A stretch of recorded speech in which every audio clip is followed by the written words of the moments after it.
What's the word with the politicers? DamnHomie interviewed Hector Bravo. He worked his way up through the ranks in the correction system. He ended up resigning early because it was too corrupted. He said he can't participate no more. He gone. If Hector looked familiar, that's because he'd been making his rounds on some of the pretty big platforms out here in California. Vlad TV being one of them. This dude was one of the whistleblowers, and now he's telling this side of the story with no fear of retaliation from his prior peers. DamnHomie had a solid interview too. One minute she got a loca up there, a super pyro, a PC nigga, an ex-kingpin. Now she got a former corrections officer. She definitely doing her thing, switching it up. Hector gave DamnHomie his day-to-day insights of the job. It was just like a convict would. It was no different if you ask me. They spoke about the violence behind the walls and the levels to the pandemonium. She asked him was he prepared for the violence. That's cold when you unpack it, because I'm sure a lot of people wasn't that was walking them lines daily. Staff and inmates. 200, 300-man riots? You ain't got no control over that. They stop it when they done. Them towers don't get cracking, but it's still going up when it's up, you know? DamnHomie said, when the first time you got stabbed? He like, never. I was quick with it. Those lepers won't get to me. Fuck that.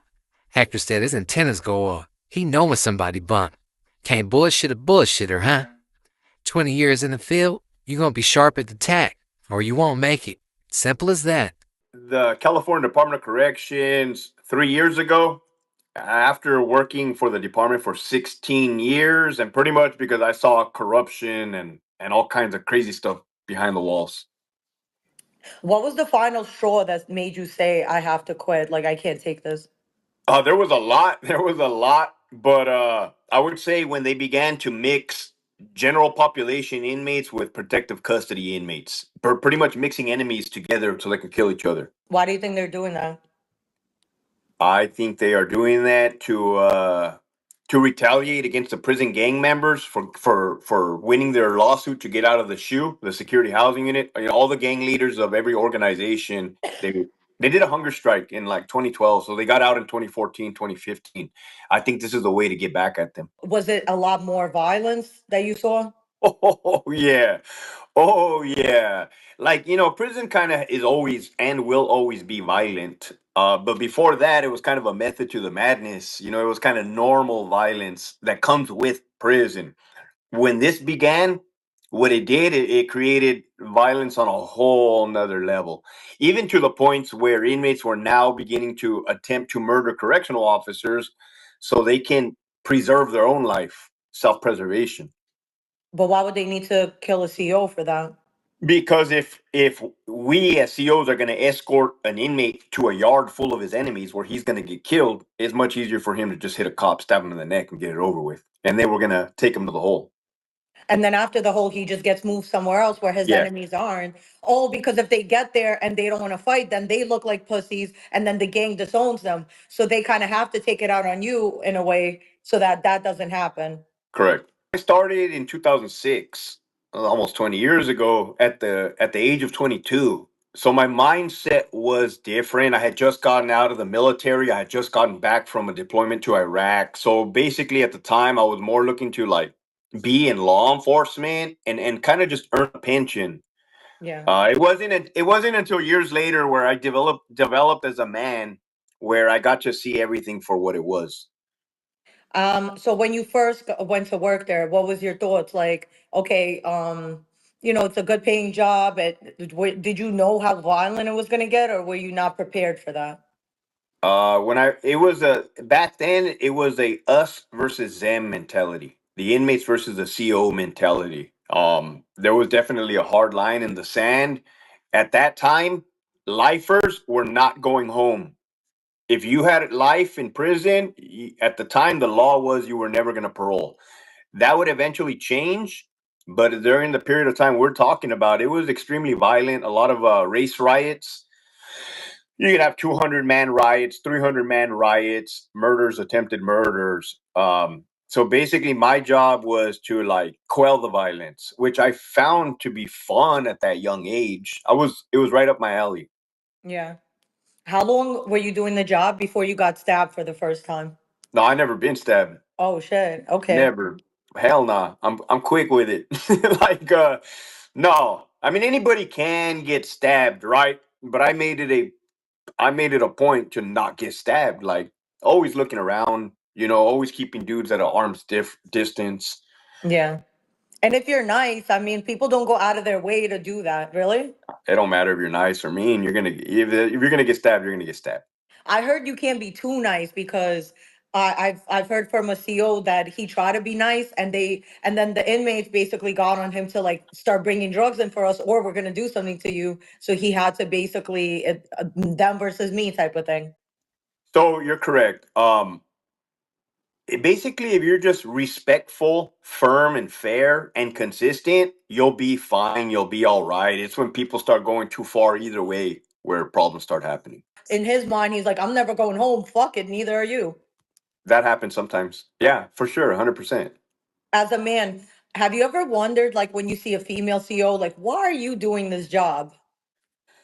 Um, I've had good experiences with female partners. I've had bad experiences with female partners. But in the same sense, I've had good experiences with male partners and bad experiences with male partners. I try not to make it about gender, but I can clearly see how problems can arise, right? I can see, I mean, I've known more than 5 female COs that have hooked up with inmates in They all got relationships. caught or no?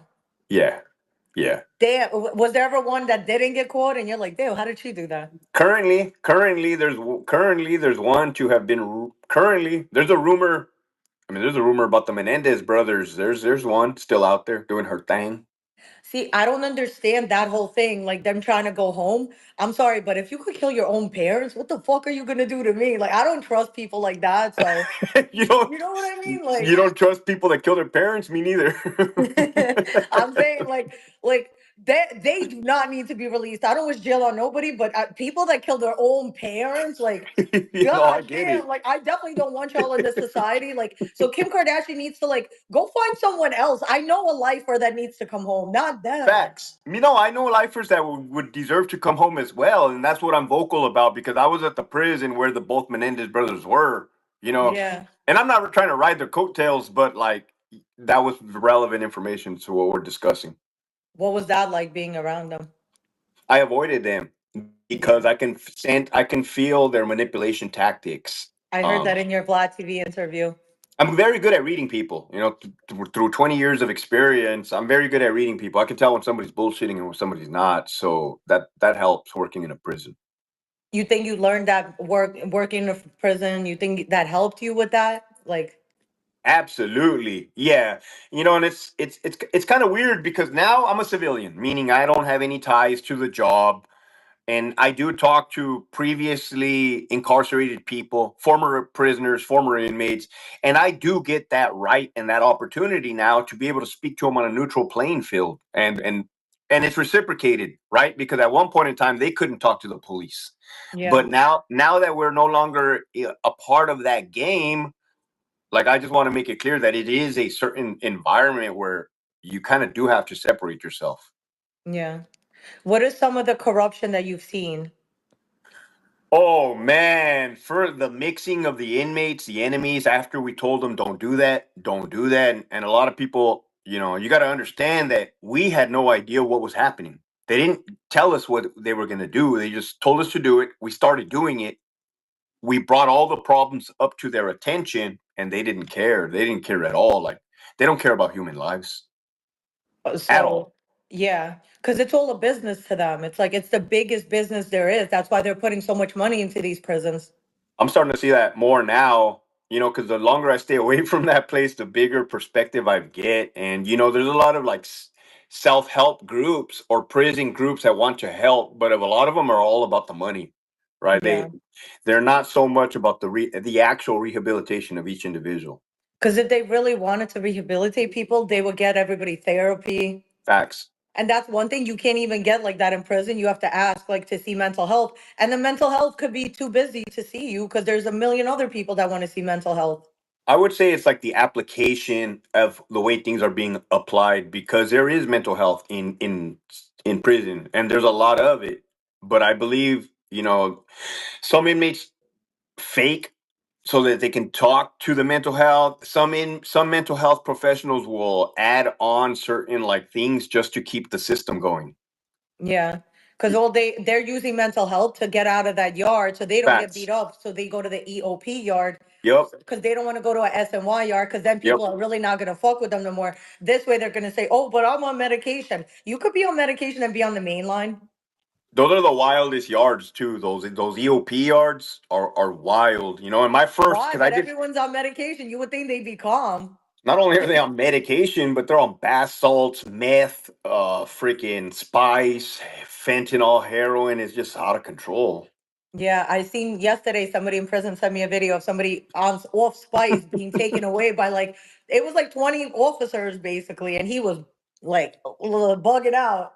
That is not fun. That is not No. fun, you know, because they get naked, they throw up, they make a mess, they run around screaming, delusional, and you actually have to tackle them and stop them because they can hurt somebody or themselves.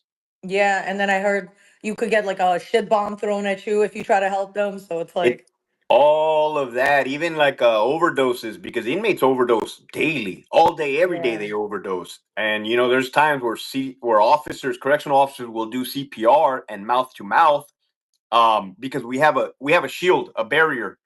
It's like a plastic. But I know of at least 3 occasions where the inmate vomited in the officer's mouth.